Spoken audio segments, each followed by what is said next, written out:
Stop that. Stop that. Stop that.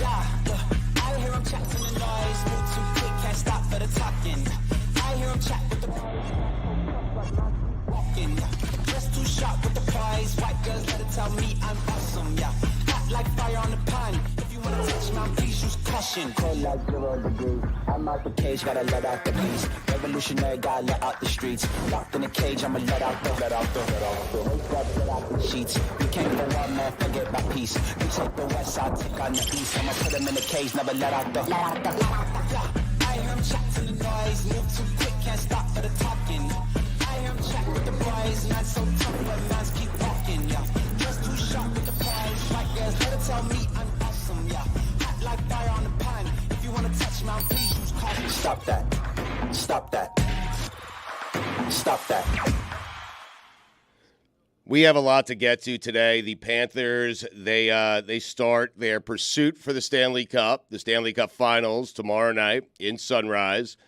We have NBA Finals Game 1, Dan Hurley, a lot to get to. But we start the most obvious of places today, the red clay of Roland Garros. Mike is going crazy because Sinner is up 4-1 on Alcaraz. Do you have a bet on this? I mean, no. I know that's shocking to a lot of people in our audience. Okay. I just love Roland Garros. Yeah. It's great. I love the fuzzy green ball, as you know, Yes. and I was really excited about this semifinal. And Yannick Sinner has come out with his hair on fire. Yes. He went up 4-0, broke Alcaraz twice. Right. And so Why are you saying it like that? that's the way you're supposed to. Right. I know a lot of you'll probably call him a prison in the Bay Area before long, but I was really excited for this match. I was not prepared, and clearly neither was Alcaraz for what Yannick Sinner had up his sleeve. Yeah. I mean, Alcatraz has to know that Sinner's pretty good, right? I mean, Sinner's won a major before. Sinner's been in semifinals before. Like, this is not new to Sinner, unlike the Dallas Mavericks. What about that last night? Oh. They did give us one fleeting moment of Ben Roethlisberger, GIFs, but that was really tough to watch. And Kristaps Porzingis, I don't know what the odds are right now. Let's check DraftKings Sportsbook. On Finals MVP? Yeah, and Yeah. I know Dan, credit to Dan. He was touting how important Staps was to that team. I know defensively he meant a lot to that team, Yeah. and I know he could contribute offensively in big ways, but maybe it's because I haven't been watching day in and day out with the sound on. I was not prepared for him to come out like that. He came out like Yannick Sinner. He was great, but let's be clear, the Celtics got here. I don't think he's played since April 29th, Porzingis, and so that's a long break. Yeah, usually those injured guys in the finals that try to come back off an injury, It takes a them. minute. Yes, it does. It usually does, but I guess what I'm saying here, Mike, is the Celtics got to the finals without Porzingis. And as good as Porzingis played last night, they had 6 guys in double figures. Doncic was terrible on defense. Kyrie was awful.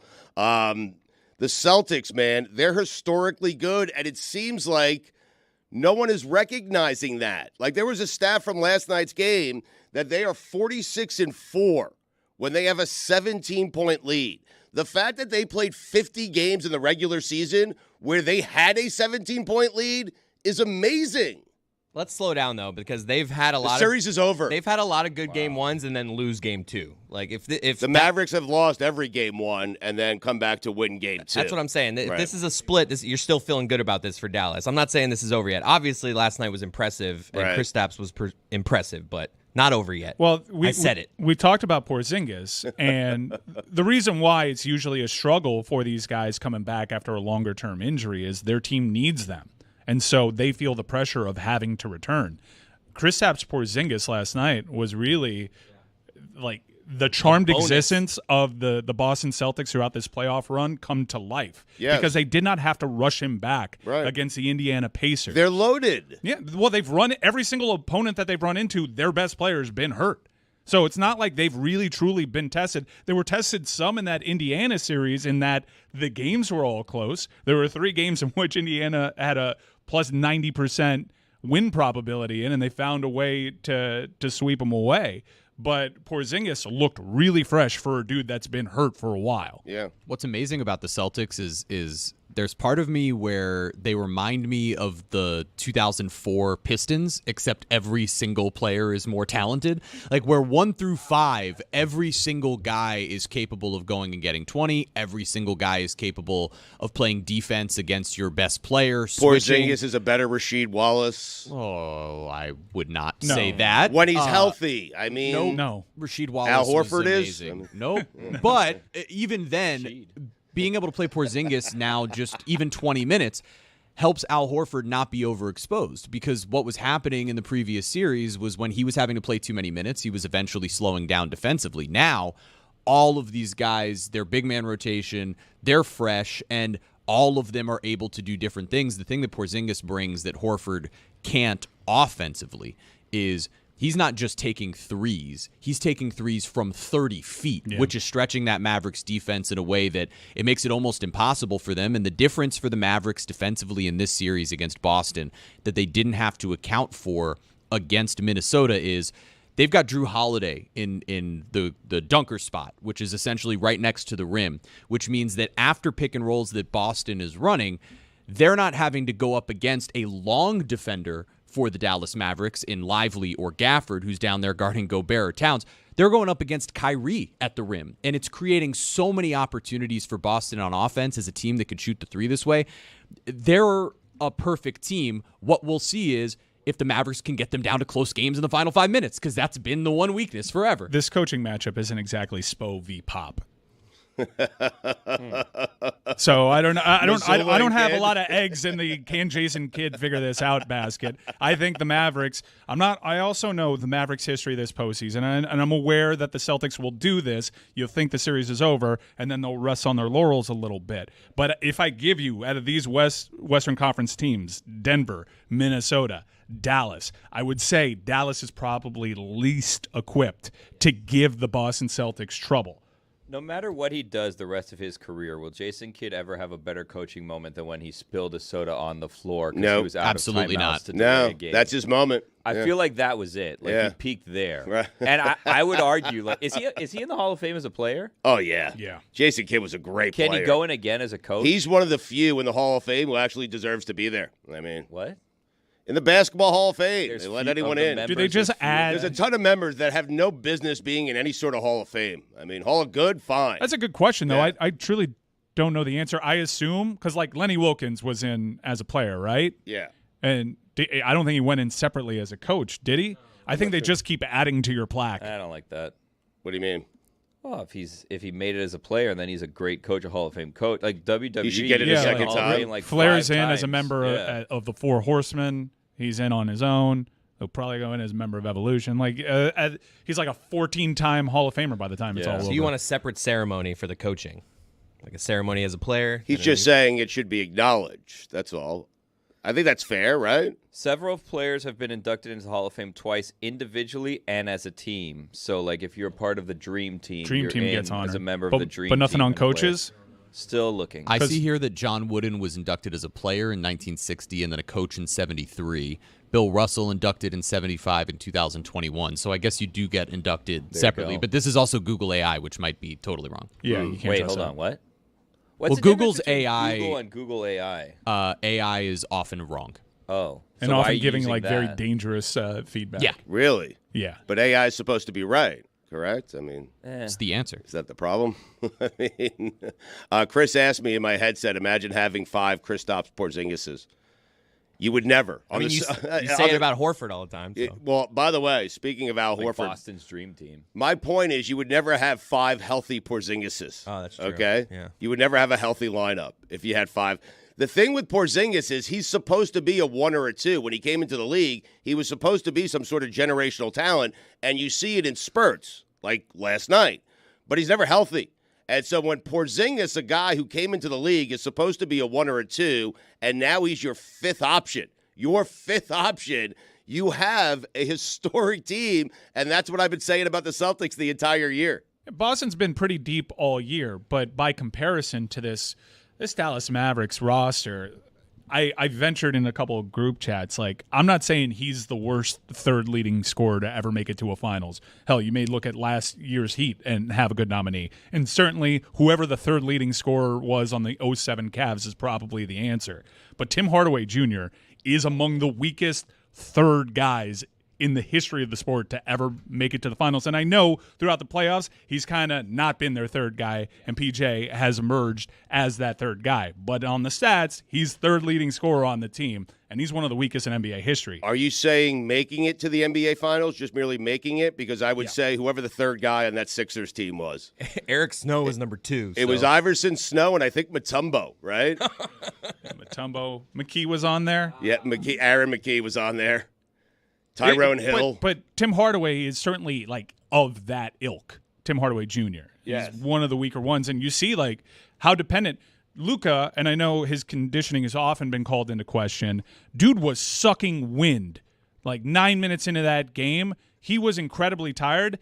And from the mixtapes that I've seen put out on social media, it's not like he was doing a bunch of work defensively, but they were going at him, and that's extra energy. Luka, I mean, he always has these dimes, but he was facilitating like a monster. The problem is who he's passing it to, and Kyrie was just not good enough. Kyrie needs to be Super Saiyan Kyrie. Yes. They need Kyrie and Luka to do so much one-on-one that it makes it almost impossible against the Celtics defense. You know, we praise their offense. We praise what Porzingis was able to do. Porzingis playing in drop coverage last night was tremendous. And what Boston's able to do that a lot of other teams couldn't is they trust whatever two guys are being put in a pick and roll to figure it out themselves. And their other three defenders don't have to help off the rest of these players. And so Luka last night put up 30 points. He put up 10 rebounds. I don't care. He really didn't facilitate the ball as well as he's been able to the rest of this postseason. Very few assists. It's the things that we talk about. He had with one Jokic. assist, guys. Right. Well, no, that's the point. One. Right. They had 9 assists on 35 field goals as a Right. team. So he and Kyrie were not able to facilitate the basketball and get the ball moving around the perimeter the way that where you see Boston, it'll be 4 quick passes and an open 3 in the corner. The Mavericks were not able to do that at all, and it's largely because Boston chose not to help off of Luka, and this is where you give Jaylen Brown a ton of credit. He was spectacular one-on-one against Luka Doncic last night on the defensive end, and that helped Boston get going offensively. He picked Luka's pocket a couple of times, getting them in transition. It was part of what allowed them to take that giant lead, and that's what makes Boston so good. They beat you down early, and they hold on to the lead. This courtesy of Chris Forsberg of NBC Sports Boston. Luka Doncic, when 38-year-old Al Horford was the primary defender in Game 1 per NBA tracking. He was 1 of 8, 0 of 4 from 3. He needs to be better. Yeah. He was lousy, and he's lazy. I mean, play defense. Lazy, dude. No, sprint back, play defense, rotate, stop leaving much. guys shooting open threes. He's lazy. He is lazy. And Kyrie Irving, the audacity of that guy to come out, who has lost 12 straight now to the Boston Celtics. Leader guy. I've changed, saying all the right things, doing all the right things, except when he steps on a court in Boston. That was an all-time lousy NBA Finals performance. He should be ashamed of himself. People call him one of the great offensive players of all time. Great handle, best handles. Oh, he's got handles. He's got handles. You know what he had? No threes last night. He was terrible, atrocious. And I don't expect them to rebound in Game 2 because I'm not confident in their coach. Wow. I'm not confident in Luka. I'm not confident in Kyrie. And again, for the 100th time, the Celtics, really good. Let's mark this for the montage. Yeah, I mean, 6 of 16 from the field, 3 of 7 from 3, just 16 points. Oh, wait, sorry, that was Jason Tatum. Yeah. You would think that the hater in me would at least find solace in that Tatum wasn't very good. It's the earliest I've ever put out an APB for him. He didn't have to be. He didn't have to be. Right. He didn't have to be. And his performances in this postseason hasn't made it fun, like hating on Jason Tatum, because I really haven't been, never, throughout, and I said it at the very beginning of this postseason, never have my mentions ever been flooded with a good Tatum performance that's like, eat your words. So I hope it comes at some point this postseason, but if this postseason has shown me anything, is he's not that guy, and that's okay. He does not need to be. Not on this team. Right. This is a very good Boston Celtics team. I know what I'm about to say may sound like I'm taking something away from them. They might very well win a championship in another year, but I'm watching this road that they're going through. I'm watching through the guys that they have to topple, right? That they have to test their mettle against, so they can finally reach the top of the mountain. And it's disappointing. It's disappointing because the teams and the path that they've taken to get there haven't been all that good, haven't been all that difficult. And the moments that I really want to see, the guy that everyone assumes is the best player on this team does not actually have to rise to the occasion because the summit is not that tall. Jason Tatum last night, if you want to be on the side that Mike is talking about, he had 3 points by the time they were up by 20.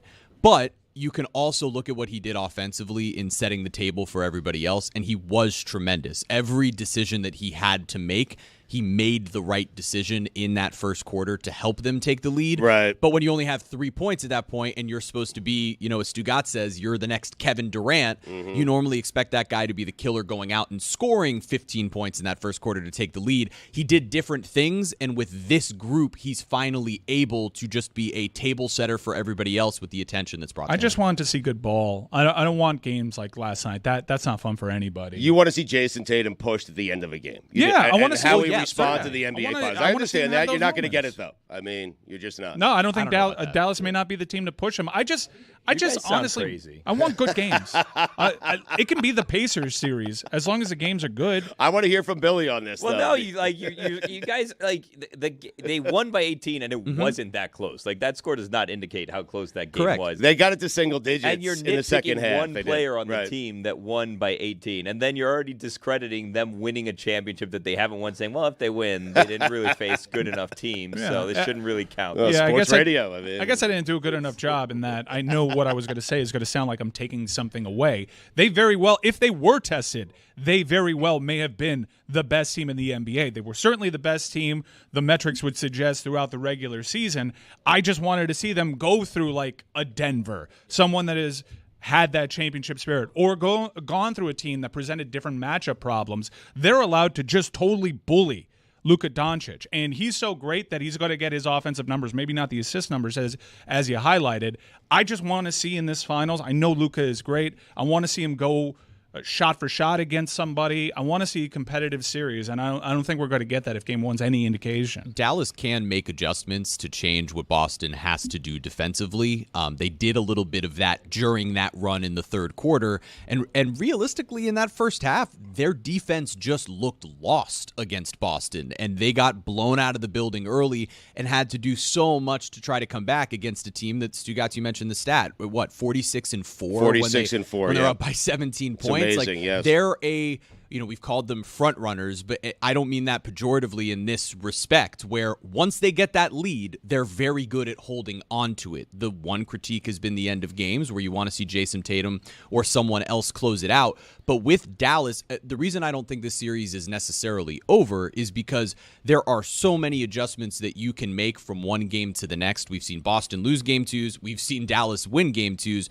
But after watching that first game, you do see the talent disparity after those first two players, the drop-off. It almost reminds me of what we've talked about in the Stanley Cup, where Edmonton has the potentially two best players, but after that, you would take everybody on Florida for the next 7 or 8. Hyman would like a word. Mm-hmm. Sure, but Boston is a similar thing here where, maybe Luka and Kyrie individually you might take above anybody on their team. I would go but Bouchard over Hyman. after that, Boston's got the next 5, 6, 7 players. Who cares? They won by 18. I'm not did. criticizing Yes. the entire game. What 50 games where they had a 17-point lead this year. Hand out Larry O'Brien trophies for who has the best 3 through 6. I would like to see Joe Mazzulla be forced to make an adjustment, and I don't. You're not going to see it this year. It's just I'm counting on Jason Kidd and I'd like Joe to see Mazzulla. Luka hustle. Celtics have been bad in games too. He's not guys. hustling. Kyrie said after the game he thought the Boston Garden would be louder. Kyrie, they thought you'd be better. Oh. They thought the game would be closer. Jeremy talked about Dallas's defense. Drew Holiday after the game talked about the Celtics team defense. The fact you guys have so many guys that can stay with him one-on-one, you don't have to double like teams have in the past. How much does that help in terms of with keeping him from being able to have assists? They only obviously have one. I think it helps a lot. Throwing different guys at him, different guys that play defense differently. Some aggressive, some not. But I think even our white guys guard. So it's hopefully it's a challenge on them, and hopefully we can continue to do that. Even our white guys guard. That's so good. Should I be laughing? What's the matter, Billy? Nothing. I'm just They sound like maniacs, don't they? I know, it's fine. It sounds like they think the series is over. I mean, because it's over. It is. The big story from last night's game, Jeremy, is this? It just seems like It's Tatum, over. Tatum gets more It's credit not that. if they're not dominating because they're too good for Jason Tatum to get credit. Well, I would I like do for him think to be that a is part reason. of it. Yeah, I'd like for it. Like if they come out to a 20-point lead early on, this is a weird thing because they're a great team. And like I said, I have learned throughout this postseason that as ready as I was for the Jason Tatum conversation and as ready as I was to be taken on like Tatum stands, like he's just not that guy, pal. Like, and he does not need to be for them to win this championship. In previous years, he's had to be. He does. That's how good this team is. That's how much better this team is than everybody they've faced so far. But is part of it he's not that guy because he doesn't need to be that guy? That's exactly the point that I made. See, Martin also. Yeah, he does not need to be that guy this year. He has had to be that so guy. then you can't take away credit for him not being that guy. No, I can just share my frustration in that I haven't seen it yet when it comes to him and who's the face of this championship team. He's going to be the default guy when really, from what I've seen so far, he's the third best player on the court for them. Jaylen Brown will likely win Finals MVP if they win the NBA Finals, and that There's doesn't 3 take games away. to go. I Well, mean, no, It's been one he's game. been their best player all postseason. This isn't, guys. Like this is you're the one saying it's over, right. And then There's when 3 I'm saying, games to go. That's what I'm saying. right, Yes. but Jaylen Brown has been their best player all postseason. That's not taking anything away from Jason Tatum and what he's been able to do. Last night, I mentioned already the table setting that he did for the rest of the team, And was don't forget, crucial and he set the important. table plenty for Dallas, too, with those turnovers. But this is obviously, like what we're talking about is obviously coming from the slanted Heat perspective of guys who have watched Jason Tatum the last few years go up against the Miami Heat, trying to be a number one, feeling that level of frustration when he doesn't close things out late in games, the things that Juju has mentioned on the show about him not closing things out late in games, and then getting to this scenario where you see a team go through a relatively easy postseason in the Eastern Conference and now get to the NBA Finals where Tatum doesn't have to be the number one guy. By the way, that doesn't take away from all of the special things that he's able to do. I think this is just through the prism of this is a guy who has been painted as a next Kevin Durant, someone who was so close with Kobe, who wants to have that killer Mamba mentality. And I think what he does on the basketball floor personally Jeremy, I'm sorry. is really impressive. Jeremy, I'm sorry. 2 minutes. For what? What do you Minor do? penalty, 2 minutes, rambling. Appreciated his perspective, though.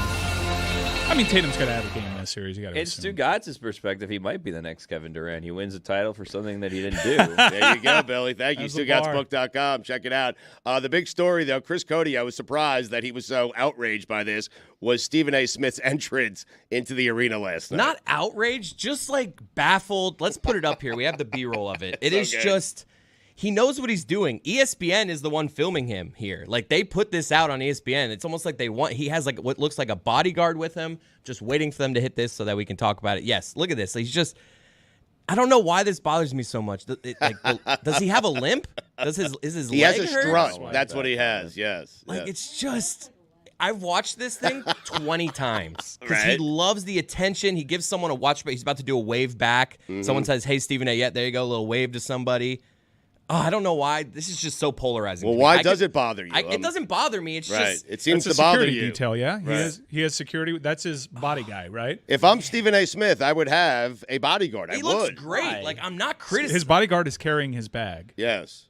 Really? Man, it's just this. I want to watch this for the rest of I the time. think the only thing that bothers me is that his credential's not visible. That's what I'm saying. Well, Just because getting he's past Stephen A. security Everyone knows who he checkpoint, is. yeah. I mean, Wait, if we can loop it one more time, I think not only does his bodyguard have to carry his bag, but I think he also has to wear Stephen A.'s credential as well. Well, he needs there one might be 2 credentials on Oh, there. there might be. when you're Stephen A., you don't need identification. I mean, seriously, when a cop pulls him over, he doesn't ask for his license. I'm feeling bad I mean, about this. He might just have a hurt knee because, like, from the front, it just looks like he has swag. But when he gets level with the camera, like right about, it just looks like he's limping. Like from the side, it's a limp. From the front, it is just a strut. I think he knows what he's doing.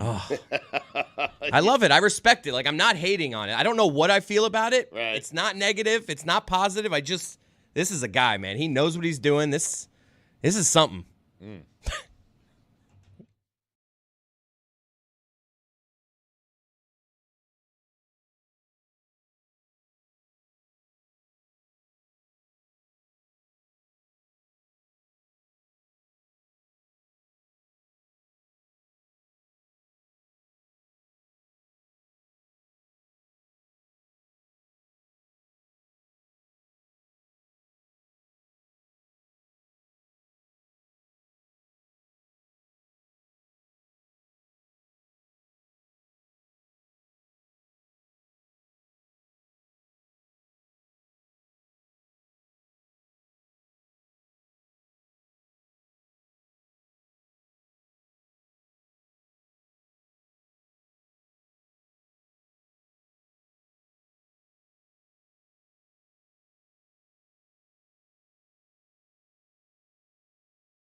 Steve Goldstein, the voice of the Panthers, is going to join us from the arena in about 20 minutes or so. We'll have Amin and Charlotte on from Boston. We have the Schefters on, and Billy just puked into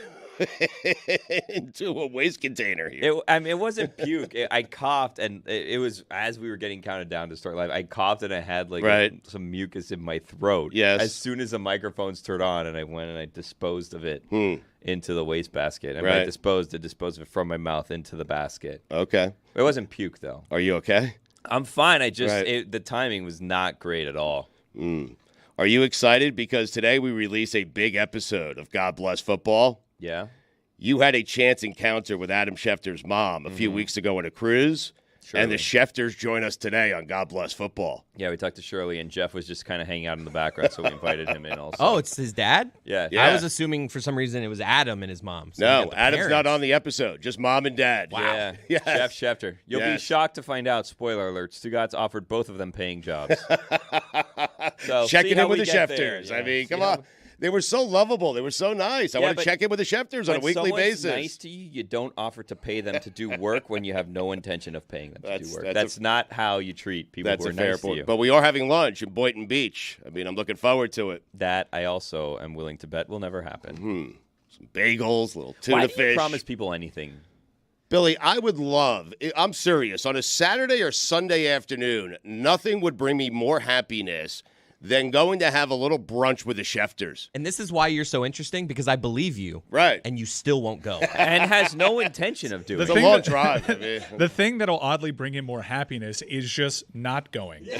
Saying that he will go. And then finding my way out. Not going. And not for a particular reason or anything. He just doesn't go. When you find that reason that you're like, this will work. Oh, God. You're just like an overcommitter. Like you, I am. You can have a right. pleasant experience with someone and that be the end of it. Yep. And then maybe you have another one. But like anytime you have like a good experience with anyone, you want to like, let me ask you this. Okay. You strike me as someone that went on like a good first date and like, I'm getting married to this person like right away. Or falling in love with a stripper. Yep.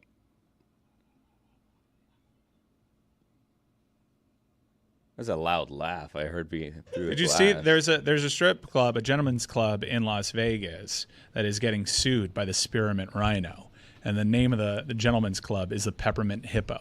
Oh, you can understand why the lawsuit came about. Mm-hmm. Are you wondering which one I confirmed there, Chris? Or can't compete with the Rhino. So the Schefters on God Bless Football. Yeah, check it out if you want. If not, cool. Live your life. I want to talk about doors with Lucy. What?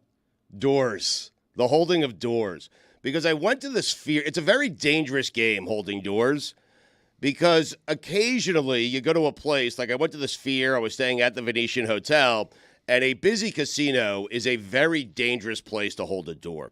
Because I was holding a door, and it was hot outside. It's 110 in Vegas today, by the way. But it was hot outside. And I held the door open for a nice couple that was walking through. But because the nature of casinos are, you never know when a large pack is going to come walking through there. It could be in the morning. It could be any time during any single day in Las Vegas. I found myself outside. My intention when I held the door open was I would hold it for a minute or so for this one couple that was walking towards the door. So I did it. They thanked me. They walked through the door. And then a group of 15 came by right after them. And I kept holding the door. And then another group came by, and another group came by, and another group came by. And I'm sitting there thinking to myself, A, this is not my job. B, when do I shut the door? C, should I start asking for tips? It is a very dangerous game, Lucy, holding open doors. It's also a dangerous game because you run the risk of not holding a door open for me. Ever since I have moved to Miami, I have become less of a nice person, less kind. And it has started to consume me a little bit. Right. So when I hold the door for someone, which I always do, if there is not too long, like if you're a while away, I'm not going to hold the door open for you. That just makes them uncomfortable. Where's the line on that, right? That's the whole thing here. Right. Well, if I can, I don't know, if you're within 15 seconds of being at the door, then I'll hold it for you. But, I don't want you to have to feel like you need to, do the little walk run to come to the door. 15 seconds is plenty. That's far away. and it's also like if it's like an older woman or something, then you're like, you know what, I want to help you out. But I always, well, you can tell when they look old. So I will hold the door. And if you do not say thank you, Oh, boy. I will follow you and say, hey, you're welcome for holding the door. Really? Really? Every time. Always, or that's just a now thing? It's happened, like, I've done it a bit before, but it's become more recent. It happened to me actually not in Miami. When I was in Oregon, this guy, he had his, like, hands full. He had, like, a drink and his lunch, and he needed someone to hold the door open for him. I said, no problem. So I hold the door open for him, and he doesn't say thank you. And then there's another door, and I open and hold the other door for him because he doesn't have the hands to go through, and he doesn't say thank you. And it pissed me off so much. It should. That I was like, hey, you're welcome. Wow. And he didn't say anything back. Also, if you let the door hit me, I'll say, hey, thanks for holding the door. Wow. Because you should just say thank you. And you should just hold the door for people because it's a kind, nice thing to do. Right. And, like, it's not something that people really do here, and it makes me super angry. So I catch myself yelling at strangers all the time. Is this a thank you thing, or this is specific for door holding? It's a courtesy thing. Like, are there other thank you situations that you require a thank you, or is it just doors? Like, I don't know. Like, doors are, like, the most, like, common one. But, like, I remember when I was a server, obviously you can't say it because you, like, want a tip. But if people wouldn't say thank you, that would really piss me off. Just like if you're doing something even, like, slightly out of your way, a little kind for someone, you should say thank you. If Right. you sneeze and someone doesn't give you, like, a bless you or gesundheit or something, does I that don't care bother about you? that. Okay. I don't care about that either. Yeah, I don't care about that. But, like, holding the door, I would say chasing them down the hall until they say thank you is a tad aggressive. bit they aggressive. never I say just it. do it as they're walking in, and I Yeah. realize they haven't said thank you. I'm like, hey, you're welcome. Yeah. Yeah, You well, know? like that one guy that was a little aggressive, Right. And he was like a little bit younger than me. And so I was like, someone didn't teach you to do this, so I'm gonna do it. But like usually I'm not chasing them down so much as when they go out the door, I'm like, hey, you're welcome. Wow. For holding the door. People are crazy here, though. Like, you're aware of that, right? Yeah, that's fine. Okay. I not only don't want somebody to say God bless me when I sneeze. I literally don't get mad at them if they don't do it. I don't want them to do it Why? because I You don't don't want want people to God's notice when I blessings? sneeze. I like to go like if I feel like you know I sneeze, then you're thinking to yourself, "Ew, that's gross. You just sneezed." Plus, sneezing has changed since COVID. I don't want anyone to It acknowledge my has. sneeze. I will run into my house and hide when I have to sneeze. I mean, I'm serious. That's not true. Not true at I all. mean, if I'm on a plane, I won't do that. I'll just let it out. But I try to stifle sneezes now more than ever. No, seriously, I try to go hide when I have to sneeze. Billy, I sneeze in But here. on a plane, Billy, of all you- places, but in an you- enclosed place, you'll let it out. You Well, can't hide I have there. to. Yeah, you can't I mean- hide. Where are you gonna go?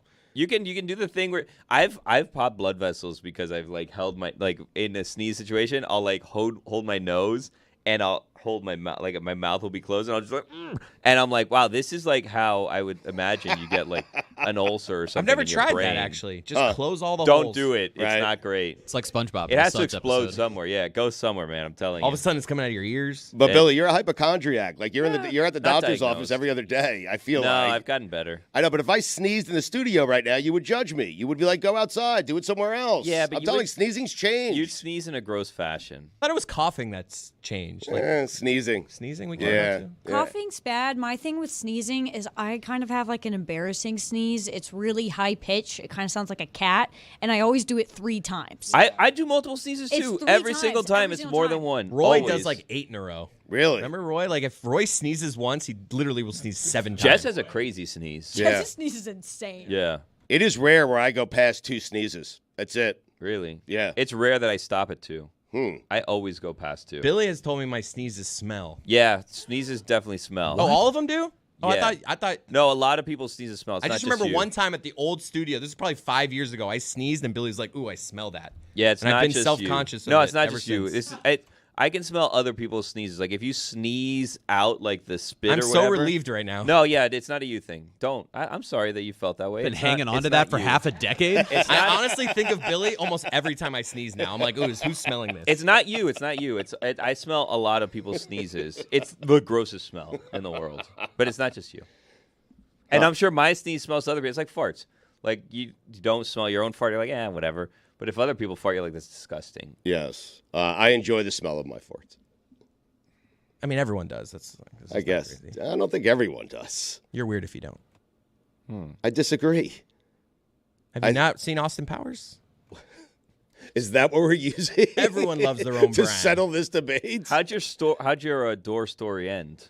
You just walked away. Oh, wow, what happened? Breaking news, folks. We have confirmed you can go in to the Hall of Fame as both a player and a coach, according to Jason Jackson, who was watching the program this morning. wow. Why? Don't know. Why is he watching? Shout out to Jackson. Why is he helping us? Yeah. What'd you ask me, by the way? How'd your door story end? With me holding the door forever. No, but I feel like the moves, you start slowly walking away and your hand starts like sliding off the edge of the door. Then someone that's coming will like step in and grab it. There's like an eye Yeah, contact you I'm make sorry. with somebody that's like, all right, we're passing this door off. Yeah, All right, exactly here we go. right. Yep, up. Hand it off like a baton. There was no one to pass it off to. That's impossible. At some point, you just let it go. A bunch of people with no arms. How is this possible? I was at a dead show. I mean, it was 8:30 in the morning. There was no one out there but me. I went out to have a heater, and well, the there next thing was I knew was people the out there more than doorman. just you. You're holding doors. Yeah, for but they were everybody. tourists. You know, people go to Vegas. So they do were the you. strip. They go from hotel to hotel to hotel. Listen, people, I got news for you. They all look the same. They all have casinos. They all have slot machines, and they're all a waste of time and your money. All right? I mean, seriously. And I held the door, and I held it for a good 20 minutes. That's not even remotely close. A to good true. 10 minutes. Not even Seconds? It was about a minute.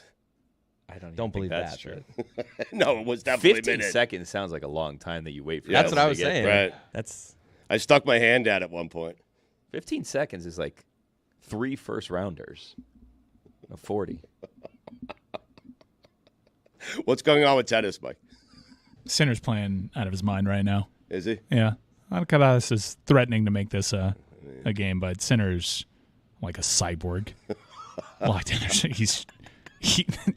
I mean, Some guys are different on that clay. We know that. You and I know that. but it's not like Alcaraz is bad on that. Right. And Sinner, like both these guys would be going for their first French Open. Right. I can't imagine how pissed off guys like Roddick, Isner, and Fish are watching this tournament right now, knowing that Federer, Nadal's out of the way, and Djokovic had to withdraw because of his knee injury. It's They so wide finally open. cleared out. Yeah, it's so wide open. That's why guys like Wawrinka and Murray are still playing, because I've waited my entire career for these guys to be out of the way. Yes. I'm not just going to hang it up the second that they do. You're right. Roddick was Sinner, essentially. But Sinner has much easier paths to win these Grand Slams than Roddick ever had.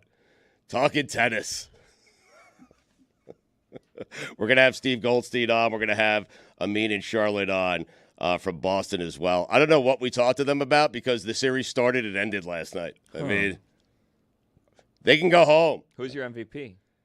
My MVP? Yeah. Porzingis. I hate what you've done, Billy. What I do? I'm just talking sports. The MVP is the GM, Brad Stevens, Actually, yeah, that's for putting together that kind of roster. And so what we do in sports Could you radio, imagine if that's what happens? if he wins the MVP, he Adam should. Silver The first just hands GM it to to the ever GM. win the MVP. That would be great. But rather, and listen, I've made a career out of it, rather than give Jason Tatum any sort of credit, what we'll do is we'll say that Luka stunk.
You know, I was going to start with Panthers. Right.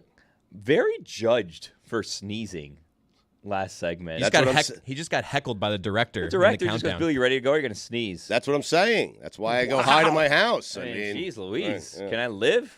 I guess not. So the Panthers, huh? Yeah. GQ's got the right energy back there in that Kachuk jersey. I'm so excited for tomorrow. I can tell. My God. Right. Are you really? I might go there today. You just- won't. Yeah. Just go to the quarterdeck and Right. just say, I'm going to be here a while. Just camp out in the open corner. up a tab. There is something to that, though. Like when your team is going to play for a championship and you get excited, you're like, let me just drive past the arena and see they've if also- anything's going on there. They've also given us an entire week to work ourselves up into a lather, which Way I too much friggin' time. It's hate. crazy. Yes. If there's a game 7, you essentially have like 5 days of championship glow to wear off before you can convince a bad contract on your books to waive their no move clause. Like it's not possible. If you want to have any conversation with Aaron Eckblad about doing hey, maybe let's restructure, let's maybe look at our options. You can't do that. 7 days removed potentially from a championship. Right. No, it's bad. It's really bad. And I know that there's really serious talks about them altering the NHL schedule in particular because people in Canada are really miffed for several reasons, one of which is like, how does this series potentially end just a couple of days before Canada Day? Right. Oh, please, Canada. And why is Florida dominating hockey? I mean, Last 5 Canada, years. You want to say in hockey, win a cup. It's been 30 years. yeah. Last 5 Shut years, there's been a Florida team in this final. Hockey Town, USA. Chris, have you ever driven past the arena before the game, like a Well, day I live before right the there, game? so literally yes. Okay, so it's safe to say Mike has never done that, will not do that. Billy's not doing I that. have, not for the Panthers. For I what? have. No, if things are doing good, you do a drive-by. What's this all about? But Really? if Lone they Depot change the Park, banners, when have you so ever they had say- to do that for No, Lone I Depot drive Park? by the Heat. I'll say, the AAA. Oh, they've We're not championship banners are up there. Where we park White for work. hot. Oh, look, the LED board in front of the screen, and now there's Larry O'Brien. We're getting ready. It's exciting. Yeah. You guys don't do that? You guys don't get excited? I'm sorry. Pardon me for being excited about things in life. Like, I don't understand. I can't sneeze. I can't be excited. What can I do? I mean, can't- Billy, you're acting like I had a reason to do that. Like, give me the Jet game that I would have driven out to New Jersey beforehand just please. to get a pulse of the stadium. You've Even been your- down here like 40 years at this point. Even your apology for your faux excitement was dripping in sarcasm. What? I didn't hear you. Jeremy was talking. What? I do that all the time when like Iowa has a big game. Like Yes. we used to drive around Lucas Oil like ahead of the Big The Ten calm championship before game. the storm. Oh yeah, and I'm Yeah. like, ooh, I got a good feeling by this, and then we'd lose by 45. Yeah. every single But time. for those, I mean, it's those Iowa. moments you're driving, it's really exciting. That's But it's why you do Iowa. you visualize it. You're like, the confetti. It's gonna be our colors. It's falling down, and then by halfway through the first quarter, I'm like, oh, this is a miserable experience. Yeah. But when you live in Iowa and you only have a handful of things to do, that's what you do. Well, I was in Indiana at the time, Oh, sorry. and there were slightly more things to do. Still not a lot, but slightly more. That's where Lucas Oil is. I do agree with Billy, though, because it gives you an opportunity to sort of extend that good feeling. Yeah, I You're changed around my the mind on arena. You're thinking about how good this is going to feel as you go into game one. Chris, I think we should do the arena drive-by today. We both live within Yeah. about 10 minutes. Just, No. go Carpool. check it out. I've come to we'll learn, though, that carpool good drive-by. feelings really don't mean anything once the game starts. Yep. All goes away. That's why you want to have it As beforehand. Lucy learned with all Right. the drive-arounds. So you Don't drive around You want to before. get your good feelings in? Where's Goldie? He's pushed back here. Yeah. He asked us to do a little bit later today. I was excited for okay, finally ice time, and this is what we're doing with it. Yeah, we're talking puck. Oh, I got Mike. What'd you make of Greg Cody's week? Yeah. This show is just He's actively embarrassed by trying to it. annoy me. What It's happened? just it's been What happened? We had Sean McDonough on, who's calling the Stanley Cup. Yeah. We had Randy Mulder Steve on. Levy. We had Steve Levy done a on. lot We of tried to hockey cover the talk. Cup. We Yeah. had Roy in a couple of The days. hockey and- show comes out later today. Yes, my I mean, expectations for What Greg do you want us Cody to do? I mean- are exactly zero. Right. Those are my expectations for Greg Cody.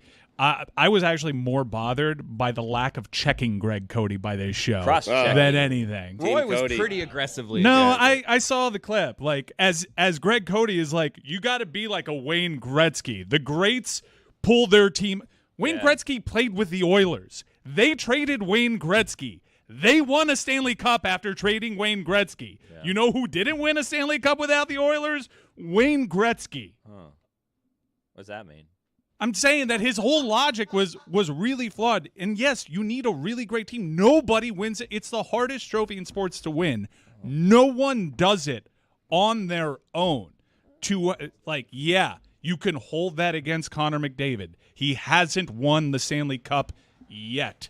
He still has plenty of time. The guy's like a 9-year veteran, and he's in the prime of his career. In Mike's defense, I will say that Gretzky's teams, those Oiler teams back in the 80s, they had Mark Messier on it. Yeah, and Messier did win one away from the Oilers. That team they had were great. Yeah, it had Curry, it had Coffey, Glenn Anderson, Paul Curry. Coffey, it had Grant Fuhr. Yes, like In it was Greg's a great defense, team. though, Wayne Gretzky's nickname was the Great One, not the Great Team. Mm-hmm. So Right. do And it Mike, that way you will. Mike, you said you didn't hear it. My dad talking to Mike Johnson yesterday. He was like, holding his own boxing match. Yes. Midway through, He knocked himself out. Mike asked him something about like how many minutes you think Connor can play a game, and my dad goes 7 or 8. And at that point, the boxer pooped himself, and Mike Johnson won the fight. And then was Mike Johnson remarkable. was Mike Johnson embarrassed as to like how worked up he got He was just over like, a guy that thinks like 7 minutes of ice time is good he for goes, a first that's liner. all that really needs to be said right there, actually. Yeah. Now, Greg said afterwards that what he meant was he plays 7 to 8 minutes per period. That's because we brought it up for him in his defense. Yeah, I've actually heard from like guys like Sid Shishero in Canada. I've heard from a couple of Canadians, and there's a couple of Canadians that actually do get the show that are trying to explain to TSN and Jay Onrait, like, what are you doing? Why are you taking this person seriously? And thankfully, Greg and all his ensuing media appearances has kind of removed any doubt that is this guy serious? Is this a real person? Is this a real take? Because I was honestly like, my first thing is like, great. We just gave bulletin board material to the best player on the planet. Right. Amazing. And then I realized, like, hopefully by day 3 of this, people will realize that Greg Cody is an unserious person. And I think that's what's happened. I've been on the fence about this whole situation with the Panthers because I thought the Panthers were boxing me out of covering it, but I found out it was Roy that's not letting me cover the Panthers. And I was like, you know what? Who's Roy? Our Panthers coverage has been a lot for people that don't care. Maybe it'd be funny if the Panthers didn't win. Right. But now that Canada is being all Judgy McJugstein over here, over Greg Cody, and now that they're, they think they're holier than thou, I hope the Panthers win. Oh, finally. And so I hope now that you Canada Panthers? never This is what it took. I Greg hope Cody that being Canada criticized. never wins a Stanley Cup again. And these miserable Canucks up there who think that they're better than the rest of us, that they know hockey better than everyone else, get the show. How about you get the cup? Which you haven't for 30 years, and you're not going to this year because Connor McOverrated is going to choke and vomit all over himself all over again because he's no Wayne Gretzky who did it all on his own and needed no help ever. Hockey. Well done, Billy. Canada, I'm just warning you, don't fall for it again. This is Fall for a what? slightly more unserious person Fall for talking what? right now. Fall for what? It was asked, like, it fell on me after, like, we ran into credential issues for Billy. Like, Mike, you have some contacts over at the Panthers. Can you do anything for Billy? I was like, absolutely not. Why? Absolutely not. They're I am undefeated not when gonna- Billy's there. I'm not going to put my sorry. neck out on the line for trying to help Billy to Meadowlark just here. make fun of the entire thing. No, thank you. Pardon? Pardon me? Billy loves puck. Exactly right. All he asked this show was, hey, let's not talk about it or break it down until we get to the Stanley Cup. Now we're here. He's I didn't talking wanna about jinx it. Yeah, people also were telling me, why is it that we don't want to talk? Why don't you want to talk about it? Nobody asked the Panthers why they didn't want to talk to or why they didn't want to touch what's it called? The Princess Diana Trophy beforehand. And now all of a sudden, Nailed it. I'm the one that doesn't talk about it until the Stanley Cup. Right. I was just like the Panthers. Yeah. I only care about Lord Stanley. And here I am. They're boxing me out. And Greg Cody. And Greg Cody, Yeah.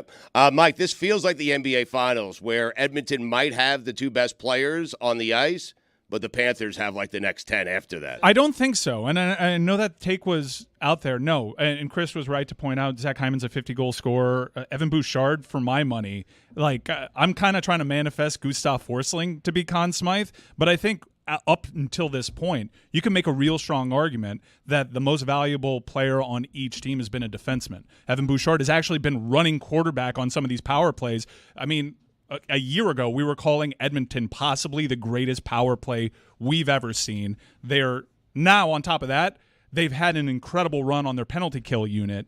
Evan Bouchard has really been, I don't know if you've seen this guy shoot the puck. It's like Al McGinnis, and I know Stugotz gets that reference. Yep. It's knuckle puck time. Every time this guy gets over a puck, it is a huge weapon. It's terrifying, especially if you have a goalie that can occasionally give up big, juicy rebounds, and Zach Hyman's a guy that'll stand in front of the net and totally take advantage of that. So I do think that there are matchup aspects here from Edmonton, especially that their two best players are centermen, because we've seen what Florida can do with these wingers, that they just get pushed out to the boards and they get erased.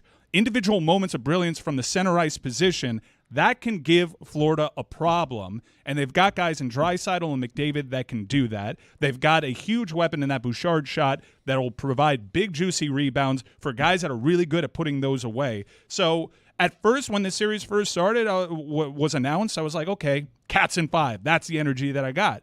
But I realized that there are some matchup things here that can really bother Florida. And at the same time, Florida has a physicality that is really unmatched by any opponent that Edmonton has faced. You saw the difficulty that they had against Vancouver. They went to 7 against Vancouver, probably should have lost that series. Well, Florida is Vancouver on steroids. Florida is Vancouver with really battle-tested players. So I think it's actually going to be a great series. I can't wait for it to get underway because the matchups that we're going to see play out in this sport are going to be tremendous. Can the Florida Panthers penalty kill stay as hot as it was against the Rangers? Is that not the key to the entire series? Well, I think the bigger question is that can Edmonton's but weren't stay the that Panthers hot? like they killed 30 out of like 32 against the Rangers? Why is it that Connor McDavid can win with his team helping him, but Jason Tatum has to do it on his own? Great point.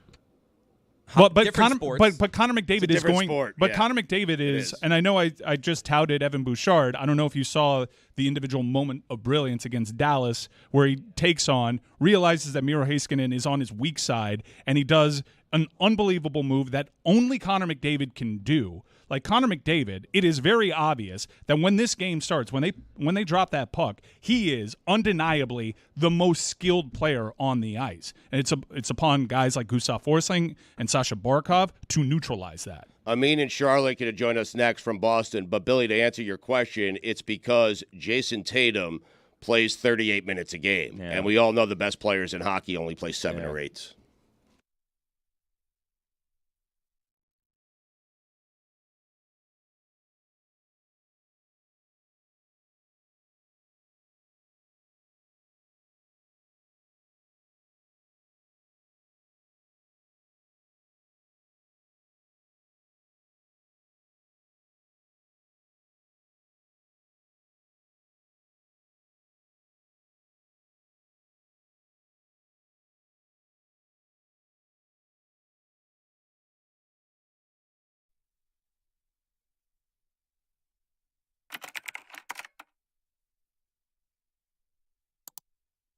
Welcome to the chat room. Today's throwback is with Miami-born rapper and songwriter Flo Rida. Flo Rida has sold over 80 million records worldwide, making him one of the best-selling music artists out there. Let's get into it. You've got the greatest name in the history of hip-hop, correct? Appreciate it all day. Definitely. I mean, I want to thank the fans, definitely representing Florida to the fullest. You're the only boy, right? You grew up among a bunch of sisters, no? Yeah, I got 7 sisters. I have a twin sister, I'm the only boy. I'm the youngest. And so what, they call you Flo? Or what do they call you? No, they call me by my birth given name. They just be like Tramar. But when they playing around, they might say Flo Rida, Your birth given name is what, excuse me? Tramar. Okay, so you changed it. How'd you get Flo Rida? How did it become Flo Rida?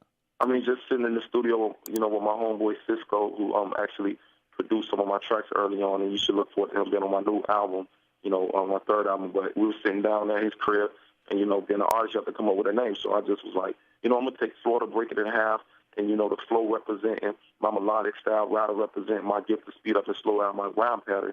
So there it was, Flo Rida. Or who likes strip clubs more than you do? I mean, I definitely got to give it up to all of, the working girls at the strip club because they helped break my records, That's the first place I take my record just to see, if it could get a buzz. And, I mean, they definitely give me a lot of love at Coco's, Diamonds, Take One, and different strip clubs, Rolex, all that. So how does that work? How do your sisters feel about your love of the objectification of women? I just got a natural respect for women. At the same time, I mean, I'm a dude, so. So you don't even need to finish that sentence. Now, what is making it snow? You make it snow in the strip club? I don't even know what that is. Oh yeah, that's like spending over $5,000. I mean, once you start getting over $5,000, you start to make it snow. You start seeing the drizzle. And then, I mean, people just start getting cold because, I'm wearing all my ice. You went through that kind of fast, and forgive me because I'm old and I'm old. So you make it cold. It gets chilly because you're wearing a lot of ice. As well as we throwing, over $5,000 in the air. Oh yeah, in the A-year, believe that. What's the most ridiculous money you make? I understand that you go to like a bar mitzvah, you play one song, you leave. Get like $100,000, man. $100,000 just for going to a bar. How often? Yeah. How often you do that? I mean, so far I did it probably like 5 times. And how does that work? Somebody calls you and says, "Hey, my son's a big fan." You come in and you just perform one song, and they give you a suitcase full of cash. Well, actually, they just hit up, my management, and then we just go and make it happen. Always, exciting. Everyone is in the uproar when I approach the red carpet and everything, and we just put it down. Give me an example, Flo, of one time that you go out to your mailbox, wherever it is that you're living these days, and you're surprised because there's just a giant check in there that you weren't expecting. You're like, "Oh my God, look at this. It's great to be me because look at this giant check I wasn't expecting. It's for blank." Hey, for the most part, I got the mail transferred over to my new resort. I can't call it a mansion. I call it a resort, But I'll go through that, when I pull up, the mailboxes is actually right there by the street. So everybody start calling everybody, and they just come out, and we just be chilling and vibing, just say what's up to the old friends and things like that. But you didn't answer my question, though. Like, what the amount of money in the mailbox? Oh, we got to keep that on the low. What, are you doing a music video right now? Is that what you're doing at this minute? At this minute, we're actually going to pick out the hot, sexy girls to be in the video, which we're doing tomorrow. Oh, what is that process like? How does that work? You just sit there? I mean, for the most part, I let my friends, they kind of like pick them out, they enjoy that, but overall, I got to see who's the hottest because we definitely, if I'm doing hot music, I need hot girls. You are enormous. You're enormous in more ways than one. Physically huge. You've got to be a steroid guy, right? You have to be. You got to dabble in some steroids. Not at all. I don't even take no type of nutrition. I eat the way I want. I don't watch a diet or nothing. I'm from the hood. I just go. We do push-ups and just probably run around the block or something. Get out of here. What is that? What do you mean?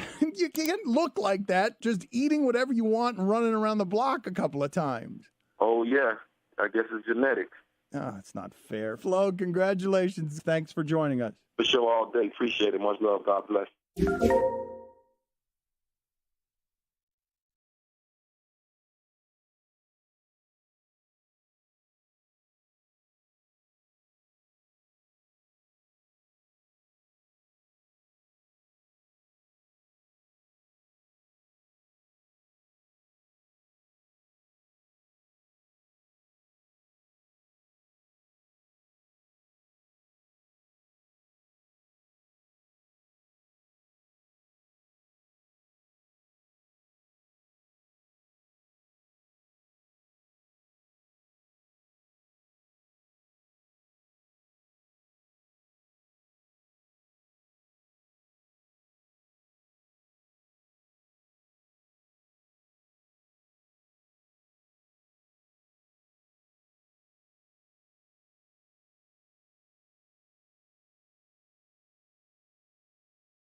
Chris, what is the latest here? Thank you for the song, whoever sent that in. Very good song. I love that song, by the way.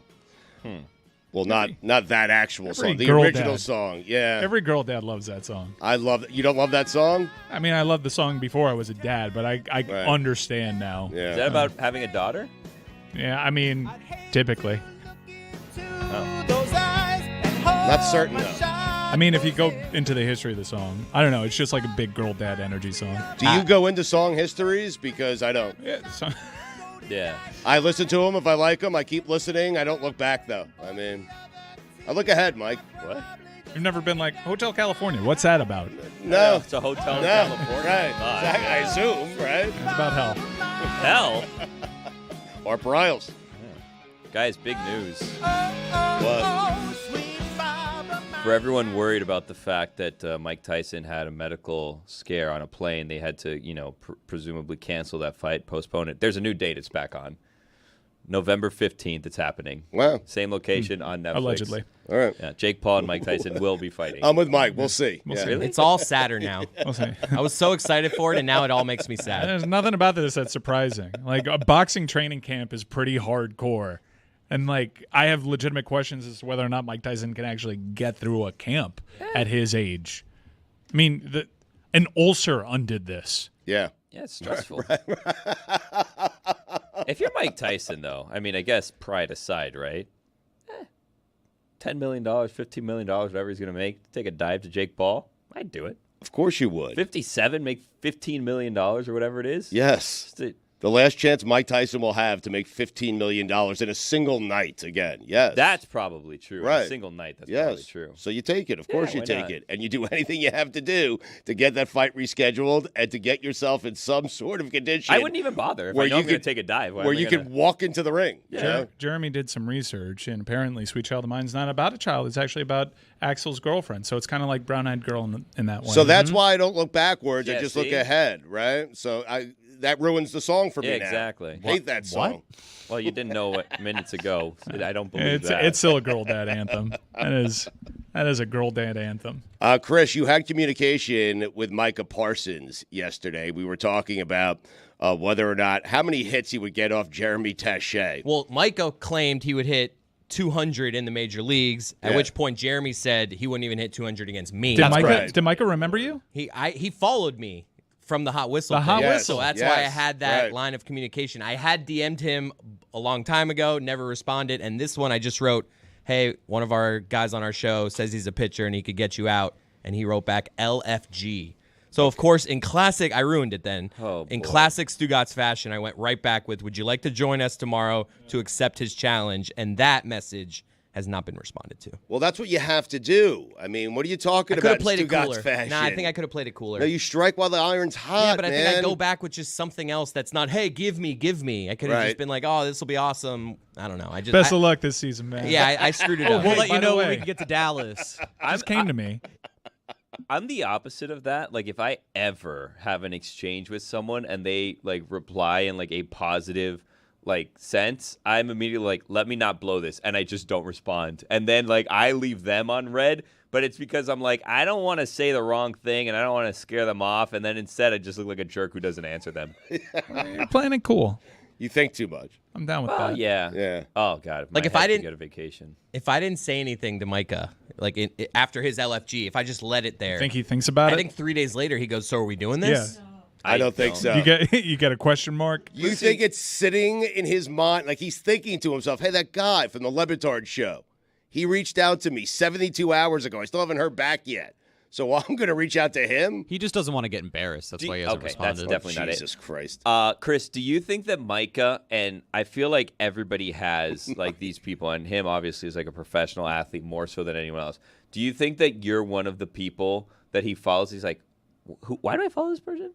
Like, how did this happen? He's had to have seen a tweet of mine and just been like, or maybe he's like Hot Whistle guy, my man. No, but like dude. Not so much that he's unfollowed you. Obviously, like I have people like that on Instagram. They're like, who's this? Like who's wedding? If he remembers pictures from now, if he remembers me as anything, it's the sweaty guy. Because if you remember the bit we did, is I took a bite of some hot pizza, and then when he wasn't looking at me, I poured water all over my face, and then he glanced back at me, and he's like, "What the? Like, what just happened to you?" And So I'm the sweaty one, I think, if I'm anything to him. But you have Micah with everything going on in his life, thinking 3 days after you had that original conversation, I haven't heard back from my friend Chris. Let me reach out. I imagine somebody. You have to text him. You have to send him a DM every hour until he says something. I imagine somebody, every hour. No, I think 3 days later, someone brings happening? up guest baseball. booking. You'll get blocked. No. Someone brings up baseball to him, and he's like, "Oh yeah, some producer for some show reached out to me about that." I'm just trying to think of the moment when Micah Parsons has been on Twitter and questioned, why am I following this guy? And my assumption is it's about a month ago when Chris retweeted the picture of his father's face all banged up and bloody and swollen. And all of a sudden seeing Greg Cody's face on his timeline, he might have been like, what? Why am I following this guy? Yeah. But I think he continued to do it. I think when he saw that, he went, "Goo!" I don't think he's ever made that sound. Me and Jeremy had a real conversation. It was a one-way conversation. Jeremy was talking. I was a monologue. Kind of listening, where he was saying if Micah agrees to this, that he needs a couple of months of training. In a month. I'm so confused. So wait a minute. Jeremy, you pitched in high school. I did. And you think 10 years removed from that you are going to strike out? I didn't say strike Micah out. Parsons? I said Micah Parsons would not hit 200 off me. We agreed to give him 10 at-bats and see if he can get 2 hits off Jeremy. Yeah. Well, hold on, but you can't include pitches that aren't swung at. It has to be 10 swings. No, it'll be like, I'll be the umpire. At Get bats, 10 swings. real at Yeah. bats. I'm Right. talking. He says he can hit 200 in Major League Real Baseball. at bats. I'm So, saying if we had an umpire and a bunch of people in the field, and I'm throwing a baseball off a mound to Micah Parsons, he would not get 2 hits off of me. Why? You think you're Because a great pitcher? Because I don't think that hitting a baseball is as easy as Micah How hard Parsons do you thinks throw? it is.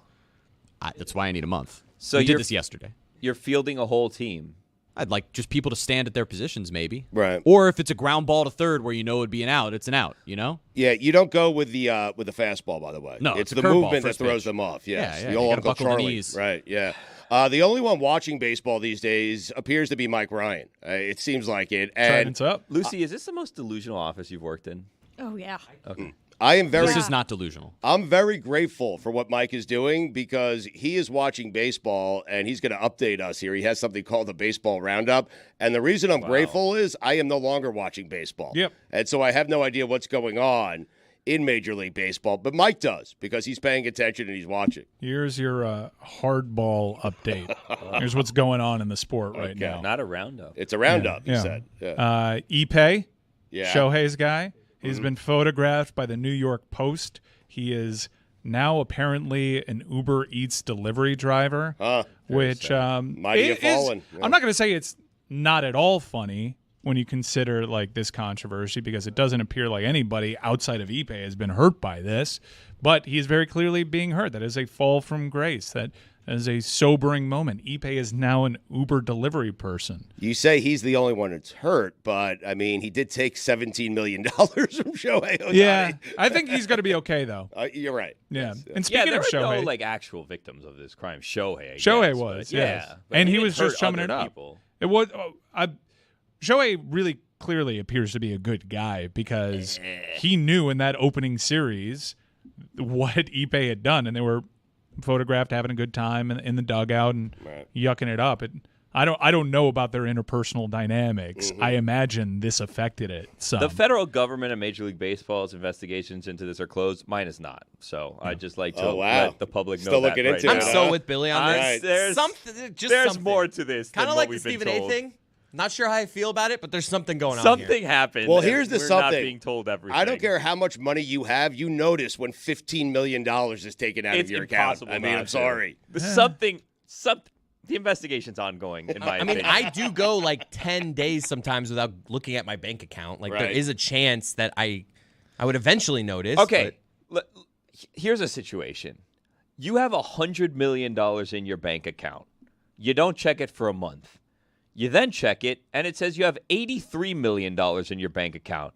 You'd kind of be like, yes, wait a minute. Right. Yeah, but you could. Hold on. I've never been in this spot, but I imagine he has a money guy. Maybe the money It guy was like Ipe. took some money and put it in this trust fund. And Ipe I'm had saying. access. It was his trainer. Yeah, Yes. and I'm not exactly sure how much, and maybe you could look this up. I'm not exactly sure how much Ohtani. I think we're like projecting a wealth upon him that he hasn't actually gotten yet because he's getting it in 40 like years. he deferred a lot of this. No, because he made like $50 or $60 million in endorsement money. Yeah, but that's really different. Like considering the amount of money that was purportedly taken from him, like that's the you thing. do miss that. Well, if he's you making do feel that $1 million unless you salary, never check your account. Right.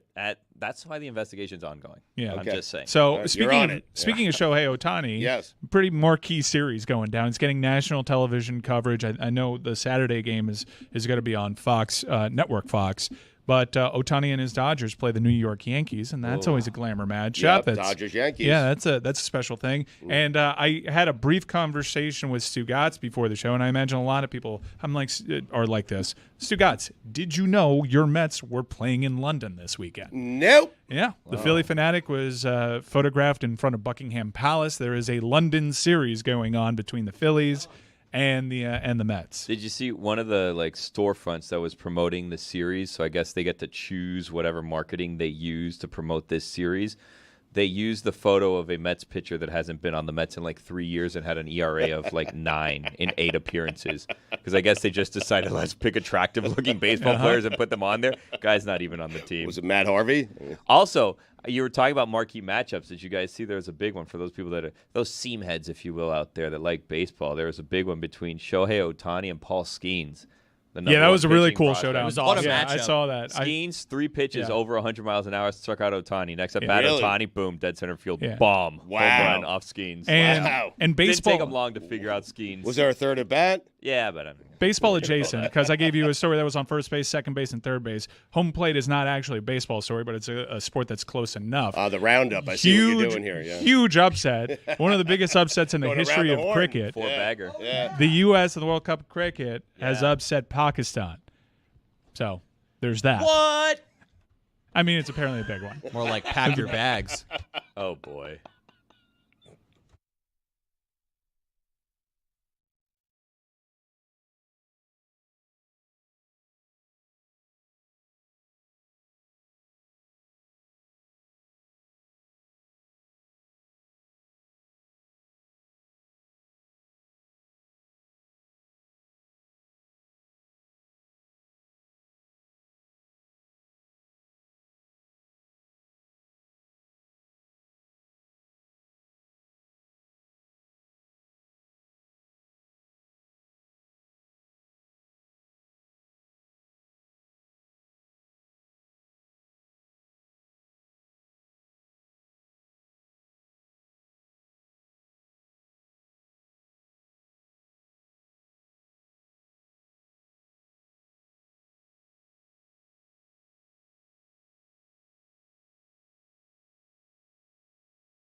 The host of Oddball, Amin and Charlotte, our friends, are in Boston. They were at the game covering the NBA Finals. They're in a weird-looking studio right now, and Amin looks weird. And what I mean by that, no, he does. Amin looks good, and to me and Mike, that's fairly jarring. This is the best I have seen Amin look since I've known Amin El-Hassan. That's a great-looking DraftKings studio in Boston, I must say. Thank you. Okay. It's beautiful. I'm sorry. I mean, I apologize. There's just wood, there's bricks, there's boxing gloves. I don't know. What's wrong with wood? Look, we have our logo up there. Are you kidding me? It says Oddball. All right. And boxing gloves. Listen, my apologies. Amin, how do you look so good? Yeah, what's going on?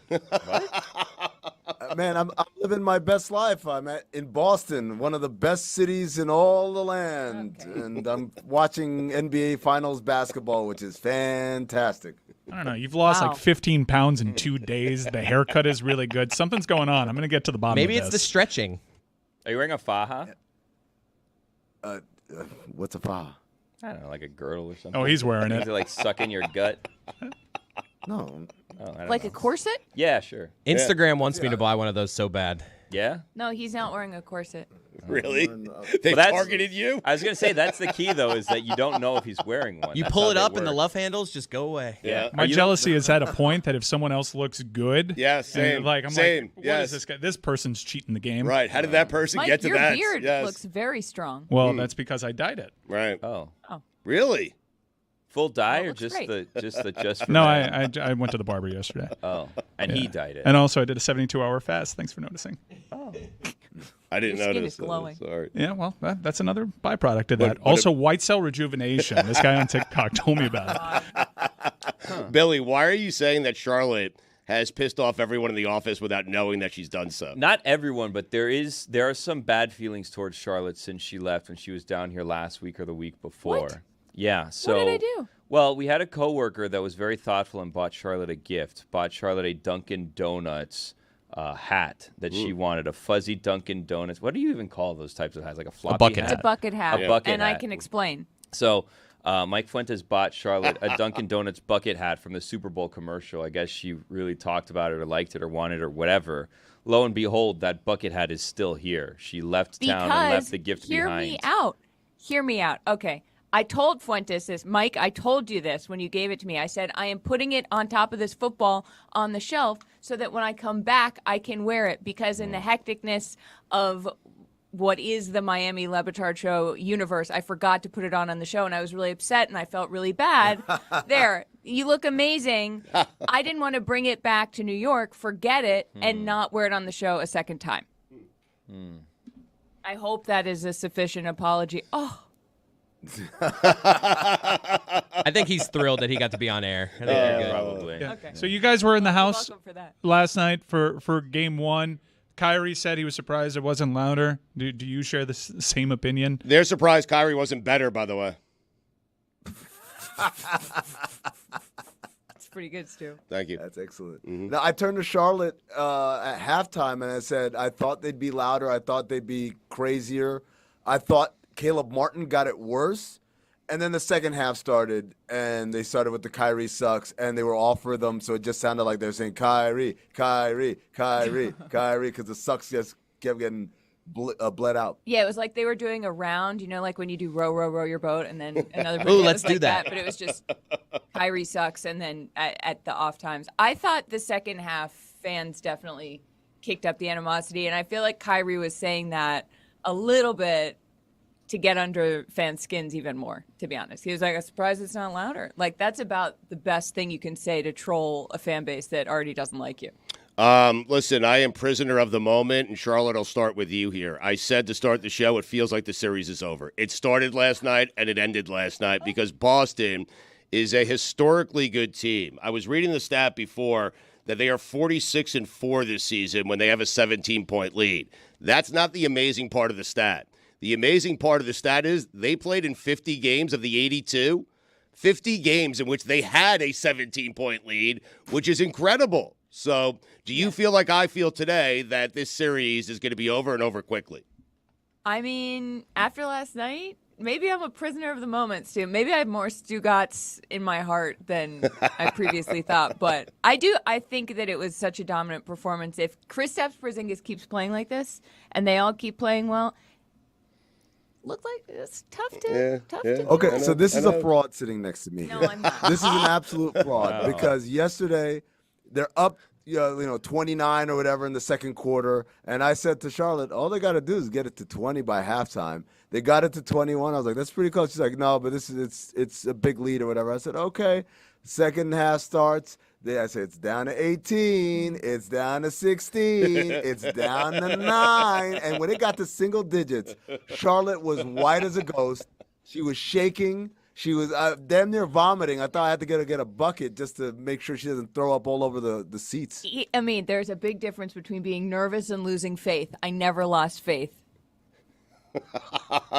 I mean, you're going to tell me here that Jason Kidd's going to make adjustments, that the Mavericks are going to be better, that the Celtics won't be that good. And what I'm telling you is we're not giving the Celtics enough credit. This team is great. They're not good. They are a great NBA basketball team. Stugotz, I'm surprised you are the author of the statement, a series doesn't start until the home team loses, right? Until we get a road win. Yeah, that's fair. And so to say that the series started and ended last night, I'm pretty shocked that you're well, it will start Game 3. I mean, that's when the series will start, okay? Game 3, when Boston goes up 3-0 because they've won on Dallas's home court. I just don't see a way. If Luka's going to be that lazy playing defense and Kyrie's going to be that bad offensively, and I know he's not going to be that bad offensively, but he needs to be really good in order to beat a team that has 6 guys at double digits last night. I mean, they're great. Well, that was part of what was crazy is at halftime just looking at the box score and all of these guys are scoring so consistently. Of course, turns that into be like, oh, so none of them should have been all NBA. And I was like, that was not for air. That was not for air. That was just me trying. I was trolling Charlotte. That's all I was doing in that moment. I mean, the depth of the roster, when you directly compare it to what's across from them on the court, really suck out. Like the 4th best player on Boston, the 5th best player on Boston, if you just put them on Dallas, it would seem like it would help in this series. I mean, Luka only had, 2 assists? One assist? One assist. Yeah, I know a lot of that. You give a lot of credit to Boston there, but also this is the teammates. And I mentioned that in one of the group chats I put in, is Tim Hardaway among the worst number 3s ever? And I know PJ's the number 3 now, or at least he ascended there. But who, if anyone, can step up for Dallas so they can be the first team this entire postseason to actually really put a scare in Boston? I don't mean like late game situations like Indy, like really put a scare, because Boston's right now on the precipice of winning a title in which they haven't actually been challenged. Right. I think there's a couple of things, Mike. First of all, it's funny you say that Boston is deeper because I think there are only 6 guys. Like after Horford. But I think Dallas is only 2 guys. No, it's not, though. An occasional third. Right? PJ Washington is good. Right. Derrick Jones Jr. is good. They're big, Lively, and Gafford. They're good. And Hardy coming off the bench, he's good. Kleber is good. Tim Hardaway Jr. didn't even play. He played in garbage time. So I think they definitely have more people that I would trust on a basketball court than the Celtics do past 6, right? The problem is the Celtics' top 6 is really, really good. And that's what I think is blurring the lines a little bit. But the reality is this.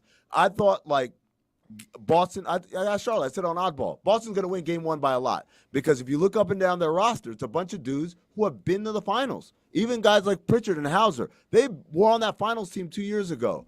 Drew Holiday, obviously, finals. Horford, Derek White. All those guys other than Porzingis, really, have been to the finals. You look at Dallas, first time at the rodeo for a lot of those guys. And so I knew those role players were going to be a little shell-shocked. The other thing is, and Stugotz, you talk about what adjustments can Jason Kidd make. Here's one. How about attacking Porzingis more? Because I thought the Celtics did a great job of hiding him defensively, of allowing him to play drop coverage and trying to fight over the screens. And I didn't think Dallas did a good enough job of drawing him out the way they did with Rudy Gobert in the last round. When you talk about the adjustments that Boston and Dallas each need to make, with Dallas, it seems like their issue defensively was that Drew Holiday was the guy sort of sitting in the dunker spot, and you ended up with not a lot of length contesting Boston at the rim and allowing them to make decisions. So what type of adjustments do you expect Jason Kidd and Dallas to be able to make, not just on the offensive end, to be able to get the ball moving a little more and have more than 9 assists on 35 field goals, but also on that defensive end going forward? And do you trust Jason Kidd to do it? Well, I think defensively, clearly, Boston lives in a comfort zone when they're shooting a lot of threes. And they got up 40-plus attempts last night. That's not good enough if you're Dallas, right? Three-point defense in the NBA is not about the percentage, because the reality is you have very little to do with whether a shooter makes or misses a shot. The true mark of a good defense is when you don't even get to shoot those threes. I thought Dallas gave up a lot of wide-open threes. They just weren't rotating quick enough, and the emphasis has to be we have to run them off the line and force them to take twos, because that's not their comfort zone. Amin in Charlotte with us from Boston, the DraftKings studios, the lovely DraftKings studios in Boston. Stugotz. Yes. Real quick. Yeah. Let me tell you right now. Okay. If you have not been to the DK headquarters in Boston, I heard they're amazing. You are doing yourself a disservice. You have to come here. The snacks alone. It is incredible. It's like this is like, you know what it's like? I want to hear about the snacks. It feels like I have two parents. One parent lives in Miami, and the other one lives in Boston. And I live with the one in Miami, and it's fine, and everything is. But you like the one in Boston better? better? To see the other parent in Boston, and oh my God, I never want to go back. Dad's house is stacked. Stacked. That's rich. We let you stay up late, though. That's true. Talk about the snacks. I want to hear about it. I had oatmeal. What? Doesn't sound that exciting. No. But when you have the hot water and the pre-made thing, and then you can have peanut butter crackers, and then there's packs of gum, and then Annie's cheddar bunnies. What a terrible you first want snack gum? Here's by a Charlotte. stick. No, not a stick. Here's a whole ass pack of gum. Just take it and go. The fridge looks like a convenience store fridge. It's massive, and they have every soft drink, every juice, and every beer and wine known to man in that fridge. And it's like their whole thing is like, you know what? Just wait until you're done with your shift, then you can have it. And I'm like, really? This is life? Jeez, This is how you guys live every day? You have video games in there. They've got a punching bag. They've got. So that's why the boxing gloves are behind it. I made oatmeal with oat milk. We have a punching bag down why here. Not? Why should I do it with water? You're looking at him. Man, 2 oatmeal references. Do you guys know what good snacks are, or what? You can't say they have It's great snacks and exciting. start with oatmeal. Chris is right, I Charlotte. know. I'm sorry you Well, can't do it. Stu, I just want to say sometimes you got to zig when they zag. All right. Huh. That's fair. LeBron. Also, can I? Go ahead. I have a bone to pick with Joe Mazzulla. Oh. He wasn't How? weird enough in his press conference last night. He was. I think part of what I think Boston has going on is that they have been so prepared for this all season to be like everyone is going to just be on our asses if we do make it to the finals. They've been practicing being very even-keeled. Porzingis talked about how even-keeled Mazzulla is, which, you see that face, and it's like he's been practicing his stoicism. But I wanted Joe to be weirder. I wanted at least one existential quote in the press conference, and he didn't give us any. Yeah, because he's been on fire all week long, just with these amazing weird-ass quotes about they didn't change the light bulbs and aren't we all villains to somebody and all that stuff. And the journey only ends when you die. We were waiting for, hey, okay, here, what's weird old Joe going to say now after game 1? And it was just kind of that. I mean, I do have a question about the head coaching matchup.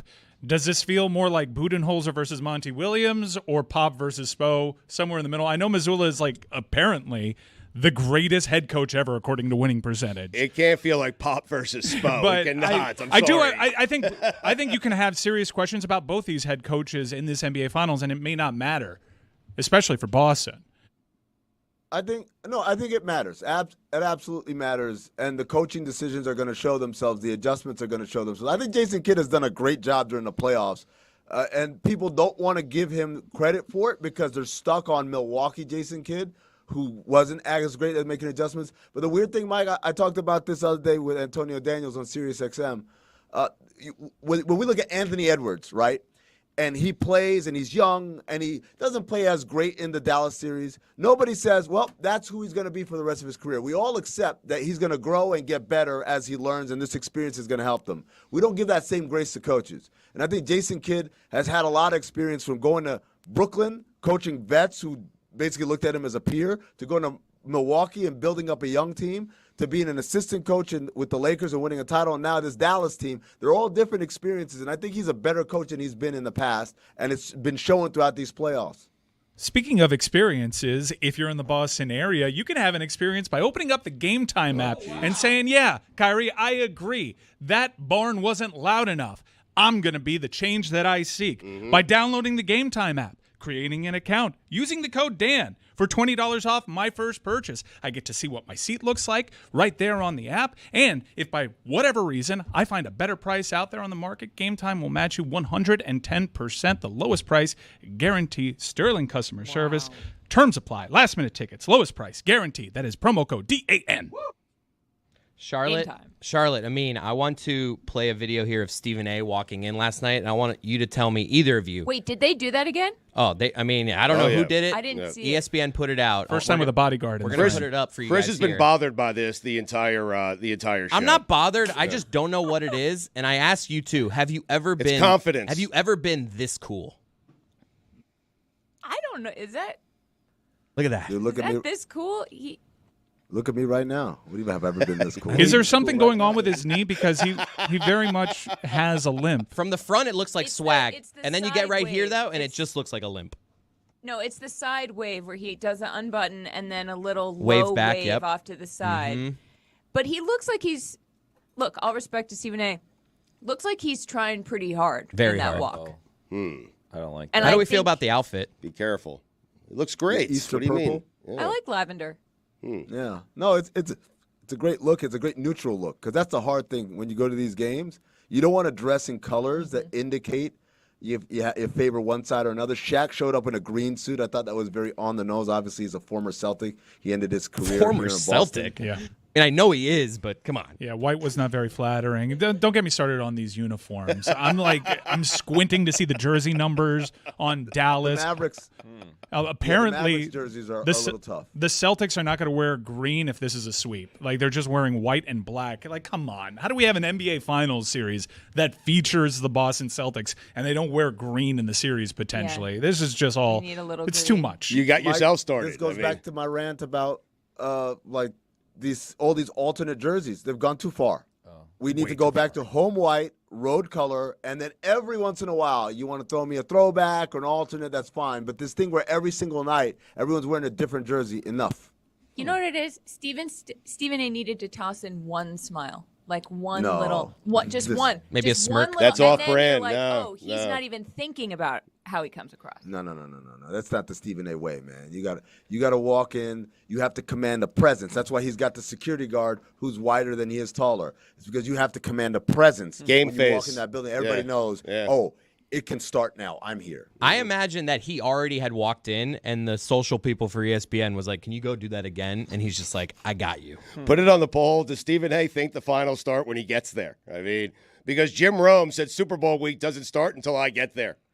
And he was right. I laughed at him at the time, but Jim Rome, it turned out that he was right. When Jim Rome showed up, that's when Super Bowl week started. What do you guys make of what the Lakers are doing with Dan Hurley? Transition.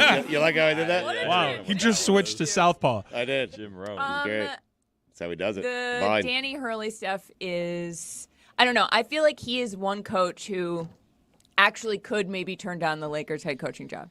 I feel like the way he's been at Connecticut, and also he was like, we just got closer to New Jersey for my wife. Like, she doesn't want to move. And I feel like he has such a good thing going there.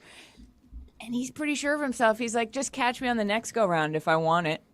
You know, the funny thing is, I said this on Oddball yesterday. In 2004, the Lakers interviewed Mike Krzyzewski, and they got turned down. In 2014, 10 years later, they interviewed Roy Williams, and they got turned down.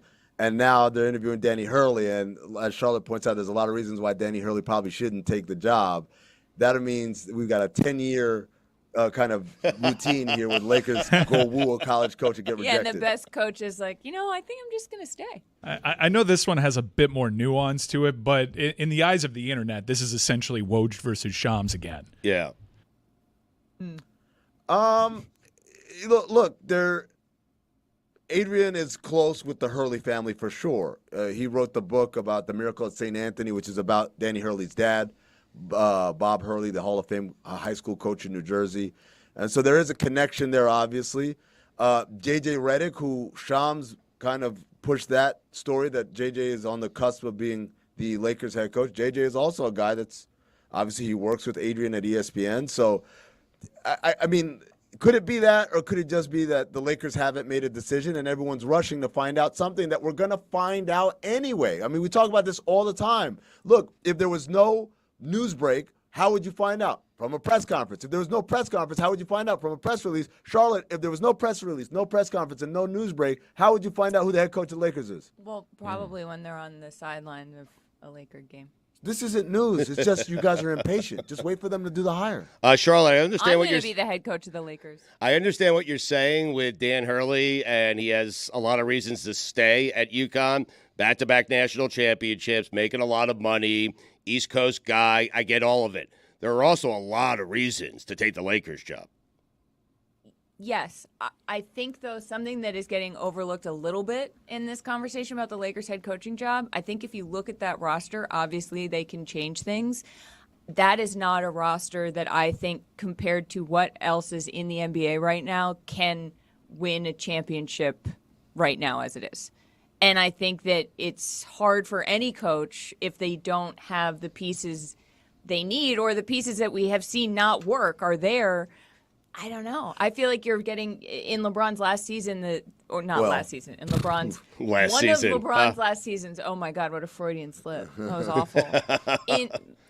Given the length of his career, this is one of his last seasons. I think the pressure is really high to win a championship, and I wonder if a coach coming in feels like they're just going to get pushed off a cliff if they don't do it. And by the way, like Danny Hurley coaches a very specific style. He's not friendly, cuddly players coach. He's pretty demanding, and that shit works on the college level. But you come into the NBA and you don't have the bona fides to pull that shit off. Like, LeBron's not going to listen to that. Like, who are you? What have you done for me, LeBron James, to be coached by you like this? I barely let Spo do that to me. I'm going to let you do it, college boy? Right. But LeBron's choosing the coach. I mean, is he? He said he's not. He says he has nothing to do I with mean, it. guys, come on. You're buying that? He's chosen every coach he's ever played for. Why would he what lie? are you talking about? Yeah, Except for Spo. Except for Spo. That's the only most coach success he's ever had. Yeah, but when you say you're Danny Hurley and you say, hey, I want to coach in the NBA, I want to do it at the highest level, and he has said that many, many times, and the first job being the Lakers job, you go take that job with $100 million attached to it. Well, now, if you say $100 million, now we talking about something Everybody different. has a price. I'll do that shit right now. What you talking about? $100 million? Damn. That's what Woj is reporting. Just sign the paper. $100 million. Sign me up. I'll go lose, and then I'll go back to college. I mean, I'm in. Yeah. Thank you, guys. Enjoy the weekend in Boston. Thanks, Stu.